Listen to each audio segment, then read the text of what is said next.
Alright, today we're going to take a look at Strange Tales number 134, Enter the Watcher. Now this is a key issue because it's one of the first and earliest appearances of the Watcher, and we see here that he appears before the Thing and the Human Torch and issues a challenge to them in the Fantastic Four, but he's quickly told that it's only Ben and the Human Torch that are available, and he senses a shift in the timeline, letting them know, of course, that the Watcher is immortal and always oversees but never intervenes, yada yada yada. The same bullshit that the Watcher tells everyone before he decides to intervene with whatever's going on, so he's probably one of the most hypocritical characters in all of comic lore. So the Watcher conjures up an image of Merlin and King Arthur's court for Ben Grimm and Johnny Storm, and we see Merlin encounter a visitor, and that visitor is none other than Kang, an interdimensional time traveler and master of electronics from the 25th century. Merlin fights back with all the magic that he can conjure up, but Kang's just a little too powerful and is able to dispel all of Merlin's attacks and incapacitates him and puts him in a dungeon where he can't open it or free himself by the use of magic.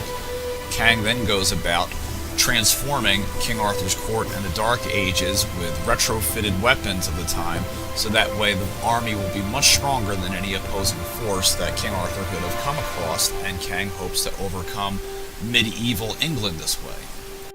So after the Watcher shows them what's happening in another time, he decides for everybody to form a circle and hold hands and just kind of have a big old love-in. But it's actually so they can travel back in time, back to King Arthur's court and the Dark Ages. So the Thing and the Human Torch are transported back to the Dark Ages and are immediately noticed by Kang and are attacked. So the Thing and the Human Torch power on their flame, and the Thing starts going to town, clobbering knights left and right, and a battle immediately ensues. The army and the knights in shining armor are no match for the Human Torch and the Thing, and there's even this ridiculous 12-foot tall knight that Kang just The battle seems to be well in hand for our duo, but Kang gets in a lucky shot from his electronic staff from the future, and it actually has the power to deactivate the Human Torch's flame and turns off his flame so he can't reactivate it again for over an hour.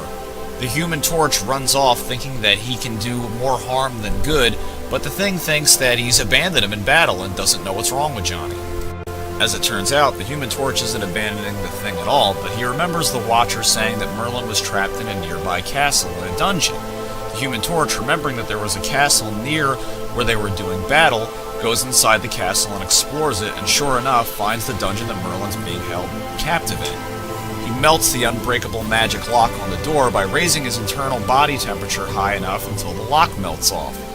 Then Merlin very unnervingly suggests that there's a way that he can make Johnny's body hotter, and that's by him coming to his chambers. Johnny, if I were you, I would not go with Merlin to his chambers. That just sounds wrong.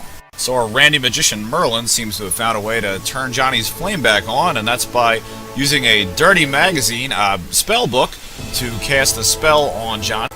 So the Human Torch flies back to help the Thing in his battle against Kang, and he flies back and melts Kang's futuristic lance and leaves him running for cover. The Thing has a great idea and decides to toss the Human Torch into a catapult, not knowing why, but as it turns out, the catapult's full of boiling oil, which when Johnny's temperature goes up, causes him to go supernova, and he cuts off Kang's escape. Merlin appears back on the scene and breaks the spell over the knights, which all suddenly remember, hey, yeah, we're not supposed to be following that guy. We see Kang on his knees, knowing that the end is coming quickly for him, with the Human Torch on one side and the Thing on the other, but he says, no, I cannot be defeated, I am Kang the Unconquerable, and decides to use the greatest power of the 1960s that people didn't understand yet, radiation!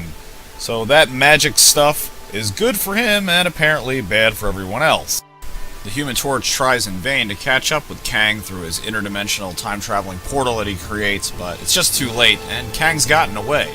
So it appears that the Human Torch and the Thing are trapped in the Dark Ages, but the Watcher reappears again and thanks them for saving mankind, and tells them he can transport them back to their own time.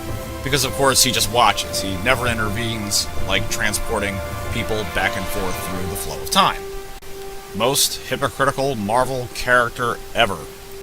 So finally, we see Ben Grimm and the Human Torch relaxing at home, where it looks like Johnny's got a soda or a beer, And Reed Richards and the Invisible Woman come home and give them a load of shit about them not doing anything all day while they were just out and around parading in their Fantastic Four costumes.